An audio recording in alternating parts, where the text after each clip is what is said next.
Uma pergunta muito frequente aqui no canal é se o exame de aptidão física e mental, aquele exame que a gente conhece como exame de vista e que é obrigatório para renovar a Carteira Nacional de Habilitação, continuará sendo feito apenas em clínicas credenciadas ao Detran ou se poderá fazer com qualquer médico do SUS ou da preferência daquele condutor. No vídeo de hoje eu vou mostrar como anda essa polêmica envolvendo a renovação da CNH.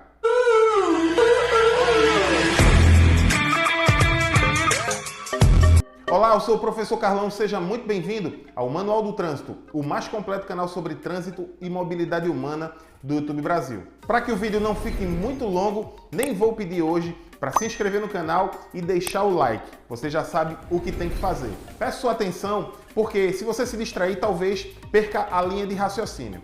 Você sabe que para se habilitar ou renovar a CNH é preciso fazer o exame de aptidão física e mental, que popularmente as pessoas conhecem como exame de vista.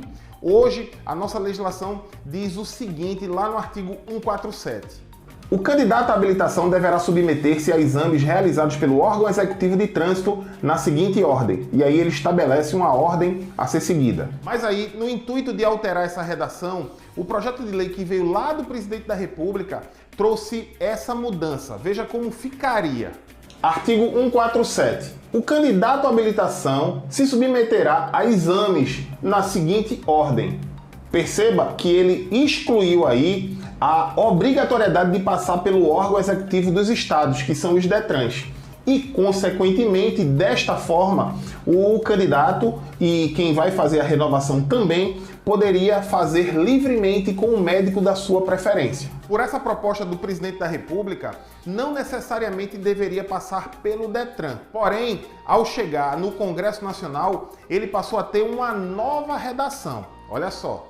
O candidato à habilitação deverá submeter-se a exames realizados pelo órgão executivo de trânsito na ordem descrita a seguir, sendo que os exames de aptidão física e mental e de avaliação psicológica deverão ser realizados por médicos e psicólogos peritos examinadores, respectivamente com titulação de especialista em medicina de tráfego e psicologia do trânsito, conferida pelo respectivo conselho profissional, conforme regulamentação do CONTRAN. Mas aí o que foi que aconteceu? Depois que o Congresso aprova o projeto de lei e todas as suas modificações, precisa voltar para o presidente da República para ele sancionar ou vetar todo o projeto ou em partes. E entre os 6 vetos está o veto justamente dessa alteração do Congresso, do artigo 147.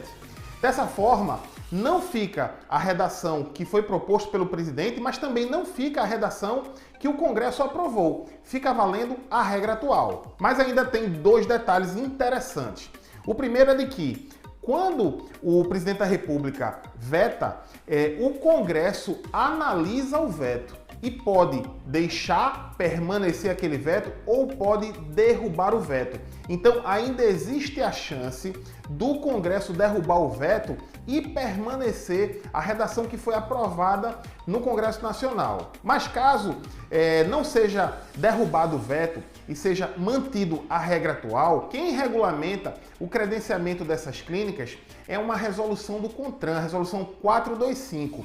E veja só o que ela diz, para que eu possa te explicar quais são as consequências que podem ocorrer. Artigo 15. As entidades públicas ou privadas serão credenciadas pelo órgão ou entidade executiva de trânsito do Estado ou do Distrito Federal, de acordo com a sua localização e em conformidade com os critérios aqui estabelecidos. Parágrafo 1º. As entidades credenciadas deverão manter o seu quadro de peritos examinadores atualizado junto ao órgão que a credenciou. Como você pode ver, quem define esse credenciamento é uma resolução do CONTRAN, não é exatamente a lei, não precisa ser alterada no Congresso nem por força da Presidência da República. E aí nós temos 3 cenários possíveis. O primeiro cenário é o Congresso derrubar o veto presidencial e aí fica valendo o que foi aprovado lá no Congresso. Vai continuar sendo com clínicas credenciadas e com os peritos examinadores. O segundo cenário é o Congresso não derrubar o veto e ficar tudo como está, ou seja, continua sendo clínicas credenciadas da forma como todo mundo já está acostumado.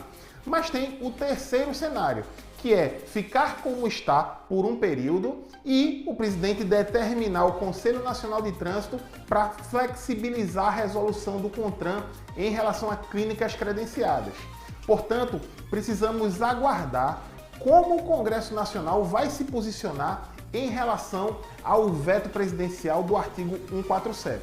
Bom, já deixei claro aqui minha opinião em vários vídeos que entendo ser necessário um perito examinador, um perito médico. Assim como você procura um oftalmologista quando está com um problema na visão, ou um cardiologista, um problema no coração, o médico perito em trânsito, o médico especialista em medicina de tráfego é a pessoa mais adequada para fazer essa avaliação.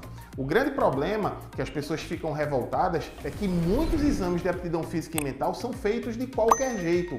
Muitas vezes é de fato feito apenas o exame de vista, por isso esse exame é tão criticado. Mas não acho que por ter problemas no exame nós devemos deixá-lo de qualquer forma.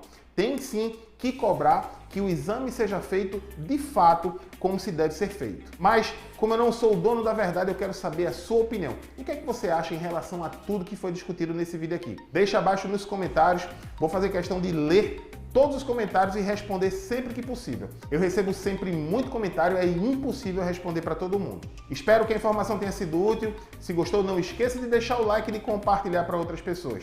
Se gosta desse tipo de conteúdo e não quer perder nada em relação ao trânsito brasileiro, convido-lhe a se inscrever.